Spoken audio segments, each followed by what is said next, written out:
Dahil sa isang video lang nabash na ako. Yung pusa na pinost ko na nag-viral, kinuha ko yun sa TikTok, then kinapiling ko, tapos inana ko sa Chrome yung TikTok yun, kinapiling ko doon, tapos tinanggal ko yung watermark kasi makikita yung yung pinaka original na video yun sa may yung pinaka may-ari ng video. Kinuha ko lang, din pinost ko. Tapos nung pinost ko yun, hindi ko naman akalain na maraming mag-react, mag-comment, mag-shares. Ang daming nag-react. 9k yung mga nag-react. Tapos yung dami din nag-comment, nabash pa ako kung ano nagsasabi. Siyempre okay lang sa akin. Okay lang, mali ko din naman eh. Ang dami kong mali sa post. Walang permission or paintulot kasi kinuha ko lang yung video sa may-ari, sa original na video. Kaya ako nilagay na permission to post. O yun, CTTO ba yun, mga ganon. Or video not mine, wala akong nilagay. Kaya yun, nabash ako. Sorry.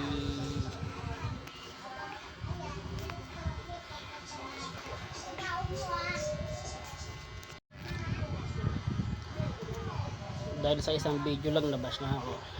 Pero okay lang, mali ko naman. Tanggap ko naman pagkamali ko. Tao lang ako, nagkakamali. Hindi ko makakalain na ganun nangyayari. Ang dami nag-react, nag-post, nag-share post, dami nag-comment, nabash pa, namura. Kung ano na nagsasabi, pero okay lang, mali ko naman. Pero yung pusa okay na, nadala na siya sa vet, nabigyan na ng gamot, nagpapagaling na siya. Tsaka yun eh, yung may-ari yun, taga Probinsya pala yun. Ang pangalan ng pusa si Oling.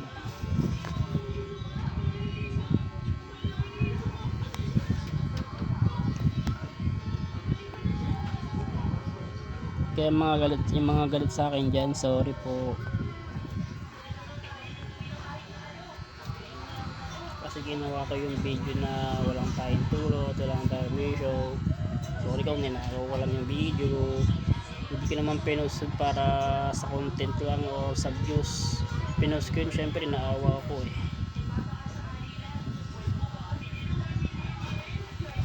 Ang tanga. Pinost ko yung video kasi naawa ko. Syempre para may maawa din, hindi lang ako. Hindi ako cat lover, pero pinost ko lang yan kasi gusto ko. Pinost ko yun hindi lang sa views, hindi lang for content. Pinost ko yun kasi gusto ko lang. Siyempre nakakawa yung pusa, kaya pinost ko para marami din may makita, para may tumulong na rin, ganun.